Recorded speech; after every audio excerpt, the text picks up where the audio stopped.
It started to happen gradually. I would walk into a room and say something, and no one would notice. I would say, "Turn the TV down, please," and nothing would happen. So I would get louder. "Turn the TV down, please." Finally, I would have to go over and turn the TV down myself. And then I started to notice it elsewhere. My husband and I had been at a party for about 3 hours, and I was ready to go. I looked over, and he was talking to a friend from work, and I walked over, and he kept right on talking. He didn't even turn toward me. That's when I started to put it together. He can't see me. I'm invisible. I'm invisible. Then I started to notice it more and more. I would walk my son to school, and his teacher would say, "Jake, who's that with you?" And my son would say, "Nobody." Granted, he's just 5, but nobody? One night, a group of us gathered, and we were celebrating the return of a friend from England. Janice had just taken this fabulous trip, and she was going on and on about the hotel she stayed in. And I was sitting there looking around at the other women at the table. I'd put my makeup on in the car on the way there. I had on an old dress because it was the only thing clean, and I had my unwashed hair pulled up in a banana clip, and I was feeling pretty darn pathetic. And then Janice turned to me, and she said, "I brought you this." It was a book on the great cathedrals of Europe. I didn't understand. And then I read her inscription. She wrote, "With admiration for the greatness of what you are building when no one sees."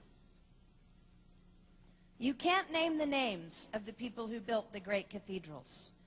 Over and over again, looking at these mammoth works, you scan down to find the names, and it says, "Builder, unknown, unknown, unknown." They completed things not knowing that anyone would notice. There's a story about one of the builders who was carving a tiny bird inside a beam that would be covered over by a roof. And someone came up to him and said, "Why are you spending so much time on something no one will ever see?" And it's reported that the builder replied, "Because God sees." They trusted that God saw everything. They gave their whole lives for a work, a mammoth work, they would never see finished. They showed up day after day. Some of these cathedrals took over 100 years to build. That was more than one working man's lifetime. Day after day. And they made personal sacrifices for no credit. Showing up at a job they would never see finished, for a building their name would never be on.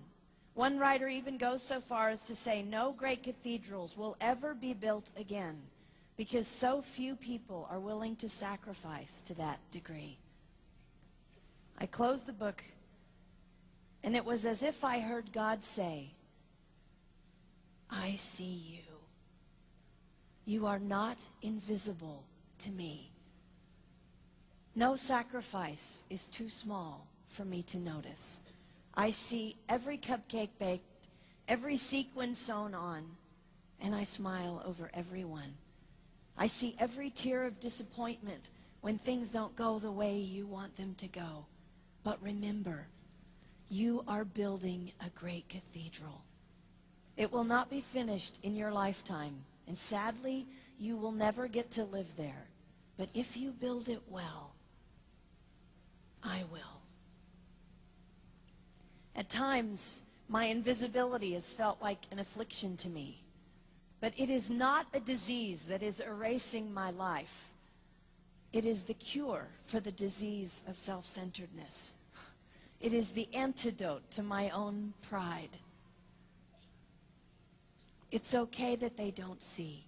It's okay that they don't know. I don't want my son to tell the friend he's bringing home from college, "You're not going to believe what my mom does. She gets up at 4 in the morning and she bakes pies and hand bastes a turkey and she presses all the linens."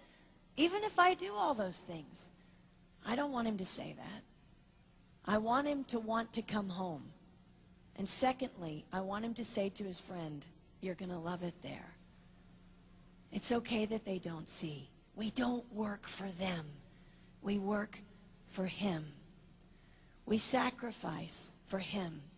They will never see. Not if we do it right. Not if we do it well. Let's pray that our work will stand as a monument to an even greater God.